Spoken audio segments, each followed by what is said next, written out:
Glade cleans your air like a spring shower. In ABC's election coverage tonight, guest commentators Gore Vidal and William F. Buckley, Jr. will once again contribute their points of view. For this program, we have invited the liberal Vidal to speculate on what the nation might be like if Mr. Nixon becomes president, and we've also asked conservative Buckley for his views if the White House tenant should be Mr. Humphrey. First, William F. Buckley. Will the country go to hell if Hubert Humphrey is elected president? No, at least not because he is elected president. Will the country rise and shine again if Richard Nixon is elected president? No, at least not on account of Richard Nixon's election. What then is the fuss all about? It is about something less than death for the Republic or the resurrection of the Republic. Even so, it is about something very important. It is, in the view of those who are supporting Nixon, about the necessity to encourage a fresh set of premises in American government. If we go back for yet more of the same, and it is, in a sense, to the credit of Hubert Humphrey that his innocent affair with state welfarism has developed into a lifetime attachment which he will carry to the rocking chair. If we go back, we are unlikely to see a way out of the depressing dilemmas the government has created. Why are the races unreconciled? Why does poverty persevere? Why are our governors indifferent to us? Why are the young disenchanted? Why do the birds sing so unhappily? It is easy to be carried away, and yet always there is a strain of seriousness, something in the system that warns us that America had better strike out on a different course rather than face another 4 years of asphyxiation by liberal premises. If we lose, what to do? The hippies who drop out haven't found the answer. Now that we've dropped out, says Claude in the hippie play, why is life so dreary, dreary? Answer our weary query, Timothy Leary, dearie. There is no dropping out of our centralized society. The feds want you. They want your income and your vote, and they want to take your temperature and your pulse, and they need to know how many toilets you have in your house so that the Department of Health, Education, and Welfare can recommend proper import quotas on Canadian pulp. No, Nixon won't bring paradise, but he could bring a little more air to breathe, and that's a lot, that's a lot. This is William F. Buckley, Jr. in New York. What sort of president will Richard Nixon be? Well, he will certainly be the businessman's president, just as he's been the candidate of that military-industrial complex Eisenhower warned us against. They paid $20 million for Nixon to be elected president, and he will do what they want him to do. Our current military budget is $72 billion a year. Yesterday, Nixon indicated that that budget should be raised to $83 billion, even though we are far ahead of the Soviet in all weapons, nuclear and conventional. Nixon's attitude to federal spending is characteristic. $80 billion for defense is not enough. $2 billion for the ghettos is too much. The black and the poor, some 46 million people, have been warned that he will promise them nothing he cannot deliver, and he means to deliver nothing except providing tax cuts for those who want to set up businesses in the ghettos. In other words, for every dollar he spends to help the poor, $40 will be spent to help the defense industry. There is nothing to be done about Nixon. He is what he is, and if a majority of his countrymen feel that he has their interests at heart, then the majority is as short-sighted as he is, because very soon the poor, black and white, in alliance with the young, are going to challenge the old order, and if Nixon does not respond with intelligence and compassion, then there will be such revolution in these United States as has never been seen before. And though he has promised a tough attorney general and stern federal courts, not all of the police and National Guards combined will be able to withstand the eruption of those without hope or means of redress save through violence. But presidents have surprised us before. Perhaps there will be yet another Nixon, a most unlikely Nixon, a statesman Nixon. In any case, the knowledge that Spiro Agnew might become President of the United States means that all of us will pray daily for the continued health of Richard Nixon, for once the lesser evil. This is Gore Vidal.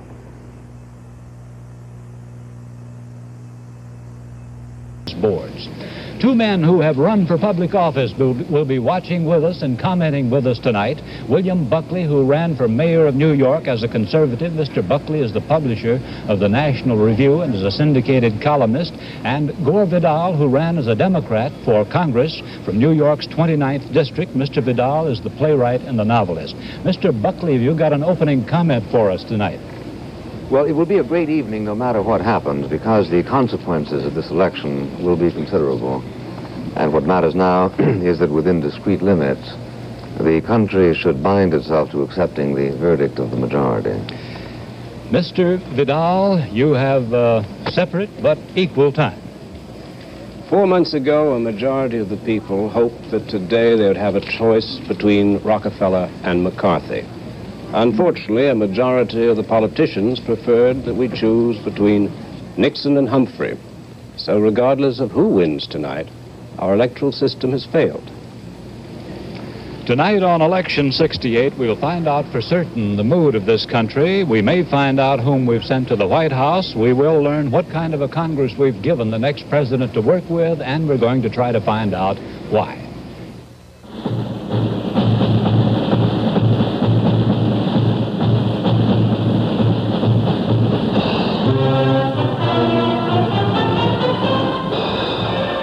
From ABC News Election Headquarters in New York, live and in color, ABC News presents Election 68. I would like to call on one of our guest commentators, Mr. William F. Buckley, Jr., to answer a question and perhaps give us a comment. Mr. Buckley, do you think that George Wallace's showing bodes a continuing swing to the right in this country in American politics, or is it just a one-time phenomenon?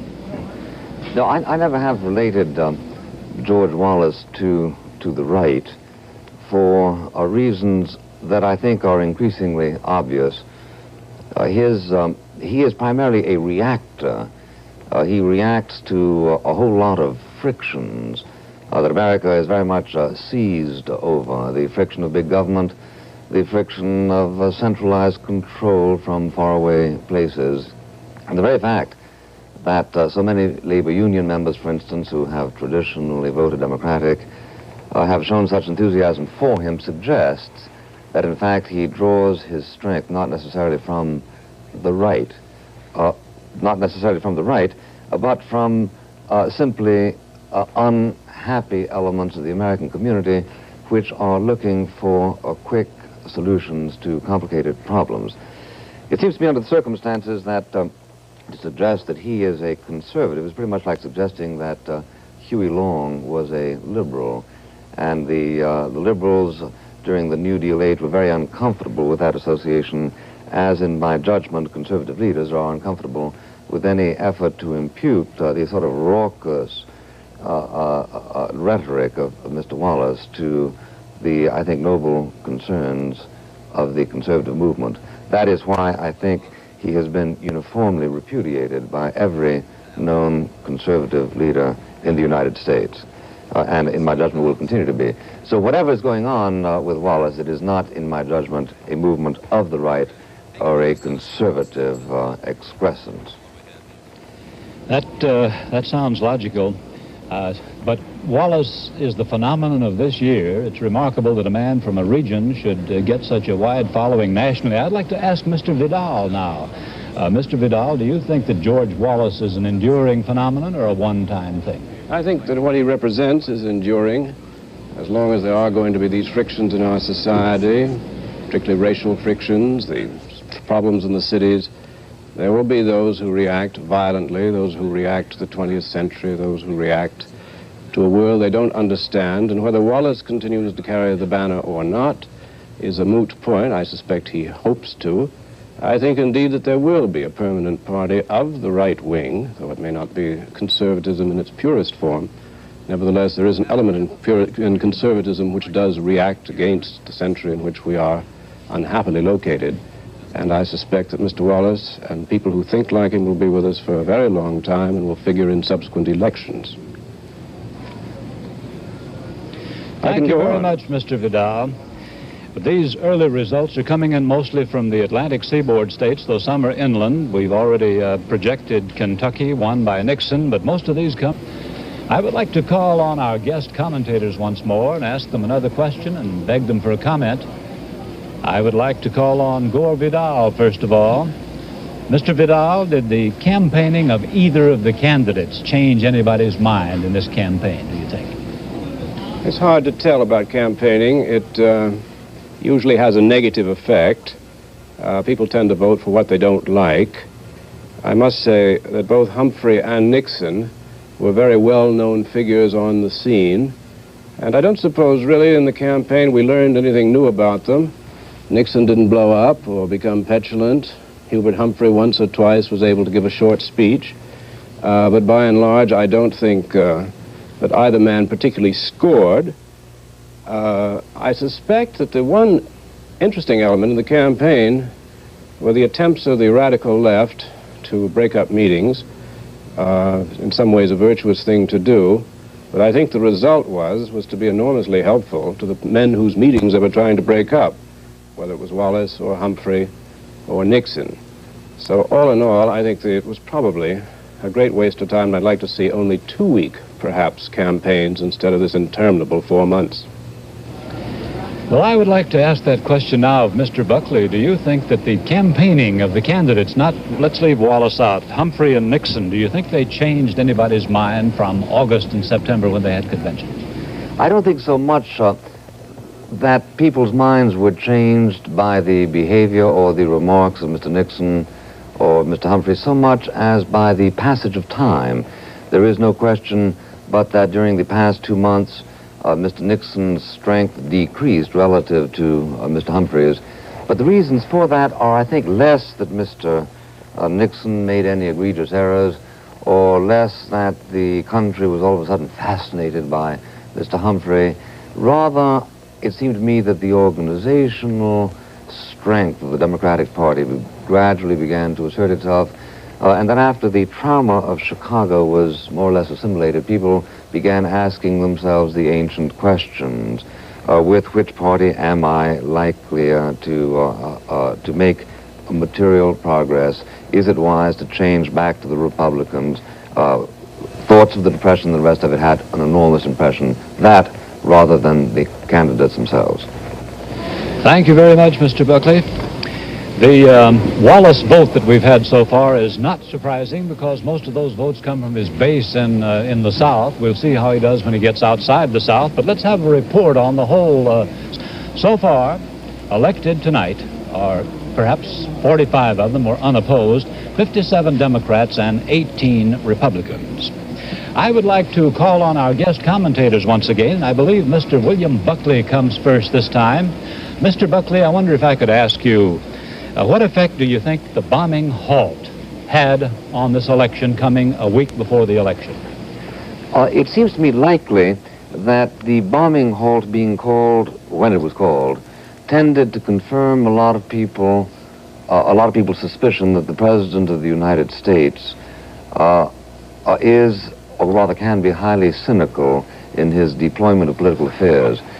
Here is how I've heard a lot of people reason it, namely, that although they can be sure, we can all be sure that Mr. Johnson would not, under any circumstances, have jeopardized an opportunity for peace. Still, coming as it did, this overture, this apparent overture from the North Vietnamese 3 days before an American presidential election, it could not have been made without specific reference to that election, and that under the circumstances to release that news at this particular moment inevitably gave the impression that it was news calculated to lead the American people along in this they don't like. Well, Mr. Buckley, I think Nixon dissented from that, did he not? Did he not say that he thought this was not a political move by the president? I think he did, and I think that he was almost bound to do so. I'm not bound to do so since I'm not running for president yet. Well, I would like... under the circumstances, the presumptions are always in favor of somebody doing the right thing. But in fact, those presumptions are strained by this kind of timing. Well, I would like to put the same question now to Mr. Vidal. Mr. Vidal, do you think the bombing halt coming a week before the elections had any effect on the way the polls have gone, on the way the election will go tonight? I don't think very much. Of course, Mr. Nixon is often bound to say things that he does not mean. We have been through this before. I suspect Johnson was certainly hopeful about the election, but he did it so very late, he did it so very crudely, he did it so very obviously, that it has worked out to have been, I don't think, of much use to Hubert Humphrey or to the Democratic Party. And there are those who feel that Johnson perhaps may have deep down inside a greater affinity to Richard Nixon than he does to Hubert Humphrey, who might possibly repudiate his war policy. Also, I think finally we must remember one interesting statistic, which is that 62% of the American people, we live in the age of polls, we worship pollsters, 62% of the American people did not want a bombing halt. So therefore, what Johnson did in effect was something which is not popular and obviously of no use to his candidate. I don't know whether Humphrey or Nixon lost in those comments, but certainly Lyndon Johnson did. He was considered cynical by Mr. Buckley in his political move, and it was not of much use anyhow, said Mr. Vidal. Less than half of what Nixon has in third place. Now, I think we want to talk to our guest commentators once more. We've talked a great deal, gentlemen, about presidential candidates. We want to ask you about vice presidential candidates. Do you think vice presidential candidates have had much impact in this campaign, Mr. Vidal? I think they have. Certainly the vice presidency is a more important office than it used to be now that we live in this exciting age of assassination in which 4 presidents have been murdered in the last 80 years. I think by and large the days of the presidency is just somebody that you pick to support the ticket, and you end up with a cipher like Adlai Stevenson's father. They used to say, there goes Adlai Stevenson with nothing on his mind but the president's health. I think all that has changed. I think Muskie, out of this campaign, has turned out to be an extremely attractive campaigner. A great many people, myself among them, rather wished that he were the head of the ticket instead of number 2. So in that sense, it's been a very useful exposure for Muskie, and perhaps he's brought some votes to Hubert Humphrey. I think we've all enjoyed Spiro Agnew, who is now a household name. His remarks have given great pleasure to a great many people about Japs and Polacks and the hints that Hubert Humphrey was squishy soft on communism. I think his general behavior was not presidential. In fact, at times he makes Barry Goldwater seem a bit like Machiavelli. And I think it's quite significant that Richard Nixon's wind-up of the campaign that Spiro Agnew was not present. However, he will be present at the inauguration, assuming that Nixon is elected, and I find that a very dangerous set of affairs, but we will always be grateful to him because it was Spiro Agnew who said a few days ago that the United States is the greatest country in the nation. For that, I'm grateful. I wonder if we can put Mr. Buckley on the screen now. I'd like to ask Mr. Buckley the same question. Do you think that the vice presidential candidates have had an impact on this campaign? Yes, I think they have, primarily because the principal candidates were so well known. What is there to say about Mr. Nixon after his prolonged exposure to public life? And the same is true of Hubert Humphrey. Under the circumstances, people looking for fresh copy, looking for fresh insights, and looking for some sort of excitement, almost necessarily turn to the number 2 choices, to Mr. Muskie and to Mr. Agnew.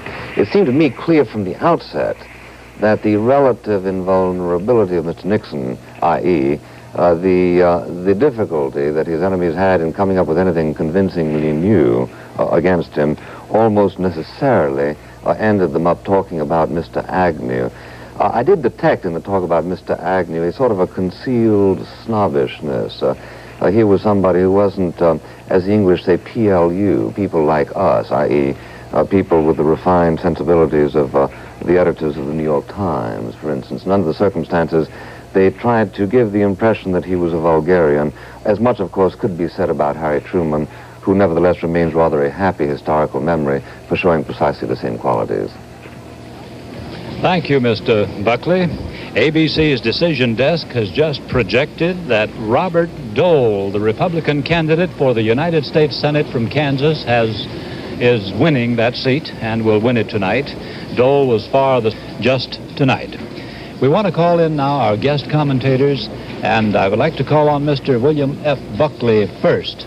We haven't had any analysis of the two candidates from our two commentators yet.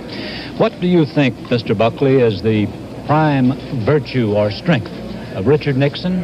And if you will, can you tell us what you think is the prime strength of his main opponent, Hubert Humphrey? Well, it seems to me that the prime strength of Mr. Nixon has to do with a sort of mature recognition not only of his own limitations. He is not a glamour boy. He is not the kind of person who will lead children's crusades, but also the corresponding limitations of the office. He recognizes at the same moment and seems to project the fact that he recognizes that the President of the United States cannot, in fact, solve all of the problems of material and spiritual of every American. In the case of Mr. Humphrey, it seems to me that his major strength is, in fact, that exuberance that people are always poking fun at. He's the kind of person who like the child who comes on and tap dances to try to get attention, then he juggles some balls, or then he recites the charge of the Light Brigade. He's very much like Jimmy Durante, who, if absolutely necessary, will throw the piano at the nightclub audience in order finally to become endearing. And as a matter of fact, Mr. Humphrey very often succeeds in doing so. That sort of total, relentless desire to be loved is, in a sense, endearing, as I say. On the other hand, it isn't absolutely predictable that having absorbed the entire performance, one does want Jimmy Durante for president, or Mr. Humphrey for president, but that is nevertheless his major strength. Mr. Vidal, in a commentary on our network some days ago, you stated the qualities for an ideal president. You said that he should be many things, but one thing he need not be is nice, because it's not a nice world and a man can't be a nice president. What do you think about Hubert Humphrey and Nixon? Do either of them meet that disqualification of being nice? It's difficult to determine about niceness in politics. I would say Richard Nixon certainly has the reputation of not being a very nice man, which goes back to the early days of his political career and the way that he raised himself, as it were, from the House of Representatives to the Senate and so forth. But I would say that he has certain virtues. One is that in a business-minded country such as ours, he is in perfect harmony with the people who have money. This is a very important thing, and certainly for a Republican, and he's loyal to them. Remember that famous $18,000 trust fund? Now it's $20 million. Mr. Vidal, I'm sorry we have to interrupt, but we have... I was just barely started, Howard. We'll come back. Senator Muskie is appearing now in Waterville, Maine, in the Waterville Armory, and we want to switch to him and hear what he has to say. This is the... Went into the service, but came back to run for Here he is. We would like to continue the conversation we were having with Gore Vidal, our guest commentator. I wonder if Mr. Vidal could come in and answer that question again that I had put to him. The virtues, the positive strengths of the two main candidates, Humphrey and Nixon. Well, Howard, before we were so rudely interrupted by Senator Muskie in Maine and the rather thrilling to me news from Pennsylvania, I was going to say that in a business-minded country, Nixon has enormous virtue, is that he's in perfect harmony with people who have money and who have paid for his campaigns and who paid for the $20 million for this campaign. I think there's a remark once made by Senator Robert Taft, who said that the Chase Manhattan Bank controls the Republican Party. He said that rather bitterly. But there's a certain amount of truth in it, that to a degree the banks call the tune of the Republican Party, and as a result, and this may be a strength for Mr. Nixon, the banks have decided that the Vietnam War is bad for business. So I think, in a way, Republican presidents have much less freedom in foreign affairs than Democratic presidents. So I have a suspicion that Richard Nixon, should he be elected president tonight or tomorrow morning, might wind up the war rather rapidly. That, to me, is a good idea. As for Hubert Humphrey, I think he's a man of good heart. I think domestically he is first-rate. He understands the problem of the poor. He understands the problem of the black. He was a good mayor. He's done much creative work. He certainly talks too much. He cries too much. He didn't look very good for 4 years as Lyndon Johnson's captive, but At the same time, who knows who could survive that extraordinary experience. So in any case, I think that he is a strong man domestically and a virtuous man, and hopefully he will be able to answer revolutionary times. Anyway, we were talking about, can presidents be nice men? I think Hubert Humphrey is a nice man. I'm sure he's sorry not to meet that qualification of failing to be nice. As you can see, that was a state that is split three ways. Its electoral vote has gone to George Wallace, its governorship has gone to a Republican, and its Senate seat to a Democrat. You can't be more democratic than that. We're going now to our two guest commentators, and I think Mr. Buckley is first, and I would like to ask him, to what do you attribute Wallace's surprising vote tonight, the biggest vote any third party has ever won in American history? How about that, Mr. Buckley? Well, what is, to begin with, surprising about Mr. Wallace's vote is that it is so much less spectacular than what was widely predicted. It seems, as you pointed out a moment ago, to be crawling down a little bit every minute or so. But let's say that he ends up with 10, 12, 13, 14, 15% of the vote. Nevertheless, that is a substantial vote. And there are reasons for supposing that, number one, he got it in part because he has a base in the Deep South, in parts of the country that do very much fear that the Negro will end up dominating a regime which up until that moment has been securely white, at least since the end of the Reconstruction. Also, he is in favor of law and order, and I have no doubt that his direct approach to this particular problem widened his appeal far beyond the reaches of racism.